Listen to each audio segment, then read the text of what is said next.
Hey everyone, it's Jack from Cultaholic.com back with another news update, this time concerning a potential injury to a crucial member of the Raw roster. Now apparently Jason Jordan is nursing a neck injury, originally reported as a back injury but now corrected to a neck injury, which apparently could be serious. This makes a lot of sense when we look at how his match at the Royal Rumble panned out. He was of course in that tag match alongside Seth Rollins against the Bar, and the story of the match was that the Bar incapacitated Jordan on the outside, and that's where he remained for like the vast majority of the match. Rollins was in a 2-on-1 situation, lost the match, and they lost the championships to Sheamus and Cesaro. Now, the way that this match looks in hindsight could make sense. It could appear that WWE are trying to protect Jordan.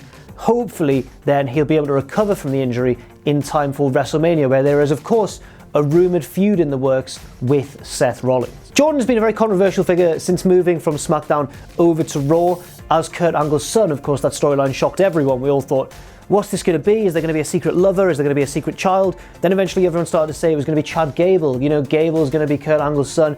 Turns out, no, it's Jason Jordan, who is storyline Kurt Angle's son, which I guess makes sense. They've both got amateur wrestling backgrounds, but fans did not take to him at all. Ever since he was announced as Kurt Angle's son, WWE tried to initially portray him as kind of a do-gooding, very green and experienced babyface. He's going to do his best and impress his dad. Fans didn't like that at all. They reacted very negatively to it week after week after week, and eventually WWE did a very smart thing. They've kind of turned Jordan heel without him realizing that in his own mind. He's come out, he's bitten off more than he can chew, he's interrupted people's promos when he shouldn't have, he's tried to do too much in matches, he's not tagged Seth in. Seth accidentally hit him with a knee at one point the week before the Rumble. It was all kind of going alright. You could kind of see what they were going to do, and Jordan was getting massive amounts of heat while thinking he was a babyface in his own mind. Hopefully this injury does not kind of ruin that whole storyline, because I actually think they had something very good going on, and there was going to be that rumoured WrestleMania feud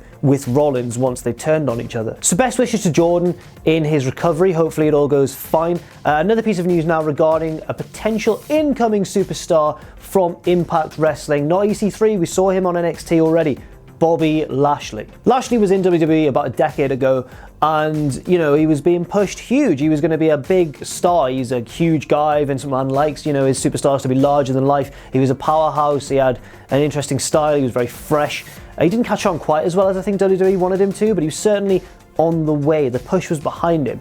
And then there was a big fallout backstage, which Lashley hasn't revealed too many details of, and it led to him abruptly leaving the company. Now Meltzer again is reporting that Lashley could be back soon. His contract with Impact expires soon, and he's highly rumoured to be engineering a deal with WWE. Apparently that deal is pretty much all but done. And this is the very interesting part. Meltzer reckons that Lashley will be the first feud of Brock Lesnar's after WrestleMania. Now we don't even know for certain whether Lesnar will stick with WWE or go back to...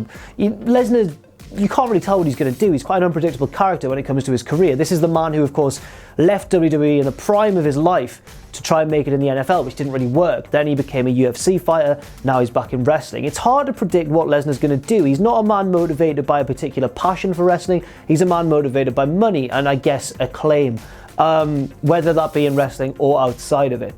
In terms of Lashley coming in to be his first opponent after WrestleMania, that's very interesting indeed, because WWE keep Lesnar so strong that you'd imagine they'd book him to defeat Lashley, but if they didn't, that would be a huge rub for Lashley, and he'd immediately be back and be one of the top stars in WWE. Now Meltzer didn't of course mention whether or not that feud would be for Brock Lesnar's Universal Championship, but personally I feel as though Lesnar won't be the champion by then.